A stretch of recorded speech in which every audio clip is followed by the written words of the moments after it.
Hi guys, welcome to Red Devils Digest. Wow. I don't know how late you guys stay up, but any of you that stayed up noticed that at 2:43 a.m. I actually posted that he was being fired. And if you watch my previous video, you'll also see the moment I got the notification on my phone that that was about to happen. The irony, problem with doing YouTube is I set it to publish at like 8 o'clock this morning or 9 o'clock this morning, and it had already come out.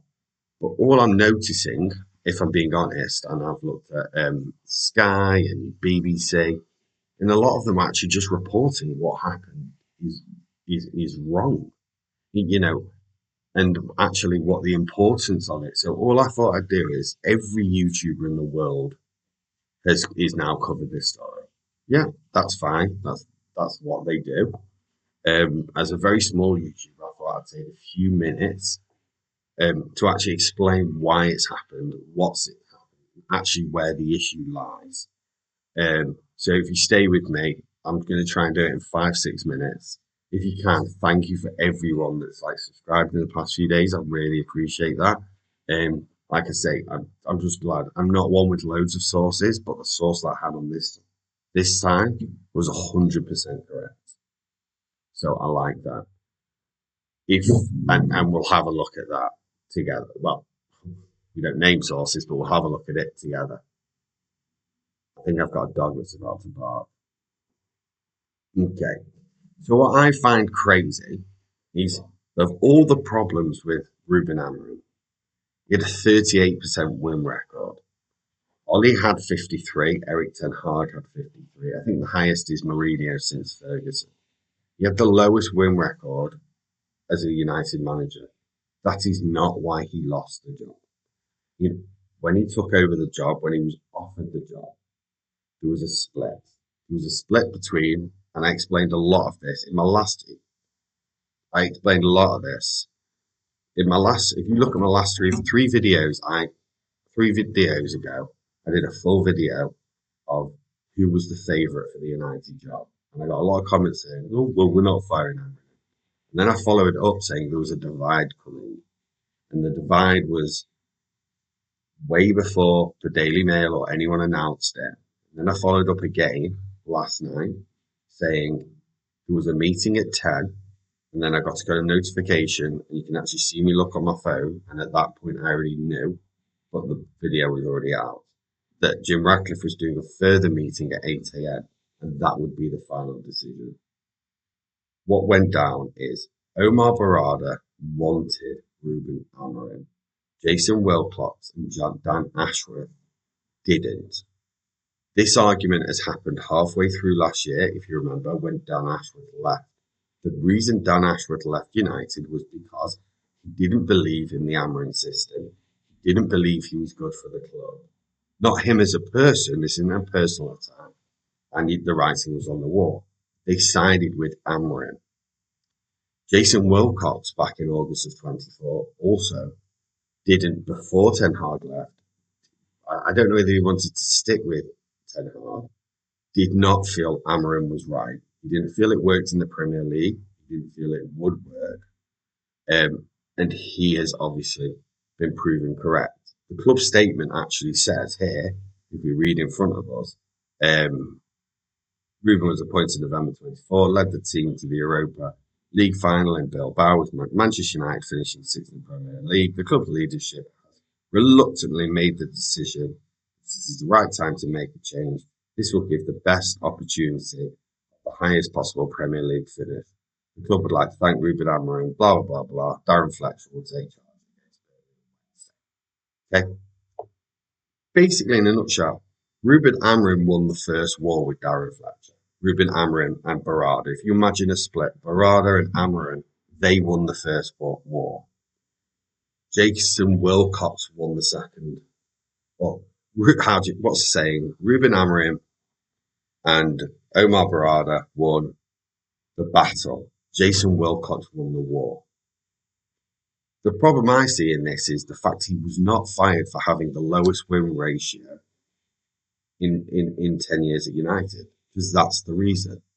And the fact is, can you imagine right now with what he said about one of the things that he was upset about was the transfer because he didn't want Sesko. Jason Wilcox was brought in, rightly or wrongly, to build a young squad. He wanted, say, an Ollie Watkins type or a Jokeris type.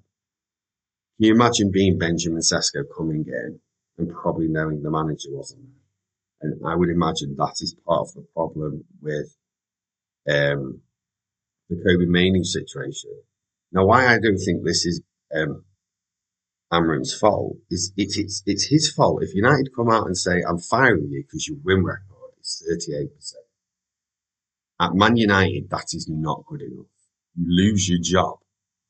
Eric Ten Hag lost his job at 53% and Ollie lost his job. Sorry, 51 and Ollie was 52, something like that. They lost their jobs. That's your job. You shouldn't lose your job for speaking your mind. But this is his pushback. But also, if you think about what we've done to the squad now, we've started to design this squad. So we've got, and I'm not getting into whether you love Marcus Rashford, you hate Marcus Rashford, you love Garnacho, you hate Garnacho. I'm not getting into any, or love Højlund, for example. I'm not getting into any of that. But if they bring in someone now that comes into a 4-3-3 style, Cunha's a wonderful player. I think he's fabulous. I'm a fan of Xerxes, and I think Sesko will come good. I think all you United fans out there that think he won't come good, just back it. Because a lot of people didn't back Højlund and look at Højlund. I know it's Napoli. I know it's a different league. But just back him. Give the kid a chance. He's got the weight of the world on his shoulders. And he also now has become well aware that the manager didn't even want it. So, who's the next manager? That's a whole other. At the end, I'm not great at this YouTube thing. At the end, I'll put the thing in. 3 days ago, the top 5 were in. Now, obviously, Maresca is going to go to the top of that queue. I also did a video the other day telling that, and all the comments were that's a silly thing to say. We've got Amorim. But I knew this was coming, and I wasn't lying to you guys. But the problem we have now is, even though Amorim's gone, we're still left with Barada and Wilcox, who obviously see things totally different. Amorim thought he was coming in, and Barada was his boss. And the simple fact of the matter, the way modern football is, and I said this in the video last night, in a weird way, Jason Wilcox is the boss. He's the sporting director. He's in charge of recruitment, style of play. He makes sure the under-21s, the under-19s, all the academy teams that play the same way.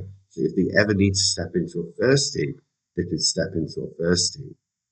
A bit like how, and that's why he mentioned, Conte, Tuchel, Mourinho.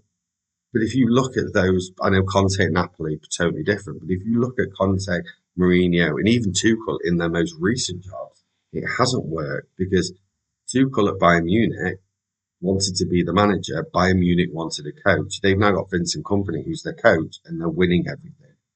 Conte at Tottenham wanted to be the manager. He was the coach. He didn't do very well. And Mourinho is obviously one of the greats, but of recent years he struggled because that is modern football.